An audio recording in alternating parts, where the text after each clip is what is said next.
Welcome to my assignment.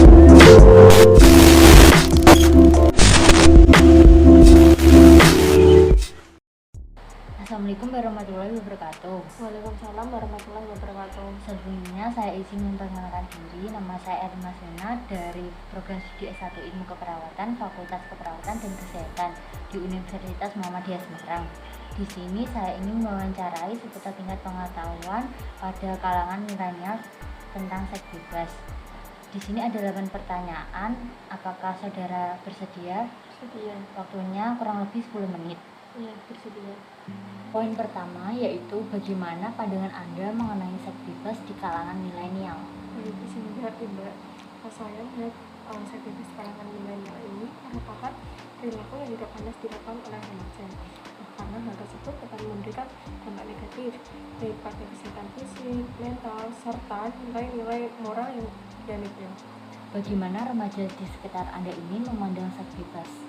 Menurut saya juga sebagian besar remaja di sekitar saya mempunyai adanya ancaman terhadap saya, yaitu mengatakan bahwa seks bebas itu merupakan hal yang tidak wajar untuk dilakukan. Namun sebagian besar remaja juga mengatakan bahwa hal tersebut merupakan hal yang wajar untuk dilakukan. Apakah Anda pernah mendiskusikan tentang seks bebas di kalangan remaja ini, baik dari teman atau keluarga? Baik, untuk mendiskusikannya saya pernah, namun itu kepada teman-teman saya, apalagi di zaman yang beredar di media sosial, di lingkungan masyarakat, sekolah. Namun untuk mendiskusikan dengan keluarga itu saya belum pernah melakukannya. Apa yang menjadi faktor pendorong bagi remaja untuk terlibat dari seks bebas? Baik, untuk faktor pendorong menurut saya itu ada berbagai macam ya. Contohnya itu adalah kurangnya pendidikan mengenai seks bebas terhadap mungkin remaja. Terus faktor pendorong lainnya bagi remaja untuk terlibat dalam seks bebas juga bervariasi, mulai dari tekanan keluarga, tekanan teman sebaya, terus rasa ingin tahu gitu Mbak. Terus di zaman era sekarang juga kan banyak media sosial dan yang mempermudah untuk melakukan searching gitu. Nah itu juga merupakan faktor yang mendorong remaja, dan juga kurangnya pengawasan dan perhatian dari orang tua. Menurut Mbak ini ya, apa menjadi kendala atau hambatan bagi remaja untuk menghindari seks bebas? Menurut saya kendala atau hambatan bagi remaja untuk menghindari seks bebas dapat meliputi tekanan sosial, terus kurangnya sumber informasi, terus sulitnya mengontrol emosi, terus ada lagi yaitu dorongan seksual, serta kurangnya keterampilan untuk mengembangkan itu ya Mbak, kelebihan yang dimiliki dan keterampilan untuk menolak ajakan atau tawaran dengan seks bebas begitu. Tindakan apa yang seharusnya dilakukan pemerintah dan institusi pendidikan untuk mengatasi fenomena seks bebas ini di kalangan milenial zaman sekarang?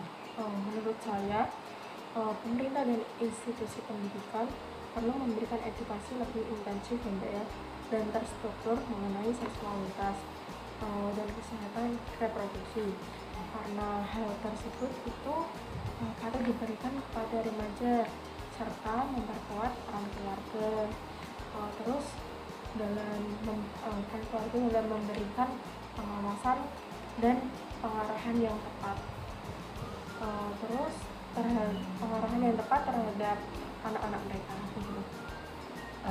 Bagaimana pandangan Anda ini tentang penggunaan alat kontrasepsi untuk mencegah kehamilan di zaman milenial sekarang ini? Baik, pandangan saya terhadap penggunaan alat kontrasepsi itu, saya percaya bahwa penggunaan alat kontrasepsi merupakan langkah yang penting untuk mencegah kehamilan di usia remaja. Namun ini remaja juga perlu diberikan pemahaman tentang pentingnya hubungan yang sehat, baik itu secara fisik maupun emosional. Terus sebelum memutuskan untuk melakukan hubungan yang seksual itu tadi gitu. Apakah Anda merasa ada dampak negatif dari seks bebas pada diri Anda sendiri atau orang lain di sekitarnya? Jika iya, apa dampaknya? Kalau untuk saat ini ya Mbak ya, saya belum merasakan dampak negatif langsung dari seks bebas pada diri saya atau orang di sekitar saya. Namun saya menyadari bahwa perilaku seks bebas tersebut itu dapat berdampak pada kesehatan fisik, psikis maupun mental, serta memicu terjadinya masalah sosial seperti kehamilan di usia itu ya Mbak, remaja, dan penyebaran penyakit menular seksual begitu. Baik, terima kasih sudah bersedia untuk saya wawancarai. Terima kasih atas waktunya. Selamat siang. Selamat siang juga Mbak, terima kasih kembali.